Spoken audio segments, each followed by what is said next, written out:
തദ്ദേശ തെരഞ്ഞെടുപ്പുമായി ബന്ധപ്പെട്ട് നാമനിർദ്ദേശ പത്രികകളുടെ സൂക്ഷ്മ പരിശോധന നടന്നു.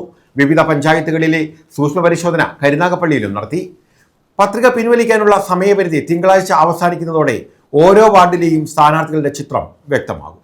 തെരഞ്ഞെടുപ്പിൽ മത്സരിക്കുന്നതിനുള്ള നാമനിർദ്ദേശ പത്രികയുടെ സൂക്ഷ്മ പരിശോധനയാണ് കരുനാഗപ്പള്ളിയിൽ നടത്തിയത്. ബന്ധപ്പെട്ട വരണാധികാരികളാണ് നാമനിർദ്ദേശ പത്രികകളുടെ സൂക്ഷ്മ പരിശോധന നടത്തിയത്. പരിശോധനാ വേളയിൽ സ്ഥാനാർത്ഥിക്കൊപ്പം തെരഞ്ഞെടുപ്പ് ഏജന്റ്, നിർദ്ദേശകൻ എന്നിവർക്ക് പുറമെ സ്ഥാനാർത്ഥി എഴുതി നൽകുന്ന ഒരാൾക്കു കൂടി പ്രവേശനം അനുവദിച്ചിരുന്നു. പരിശോധനാ സമയം എല്ലാ സ്ഥാനാർത്ഥികളുടെയും നാമനിർദ്ദേശ പത്രികകൾ പരിശോധിക്കുന്നതിനുള്ള സൗകര്യവും ഇവർക്ക് ഏർപ്പെടുത്തി.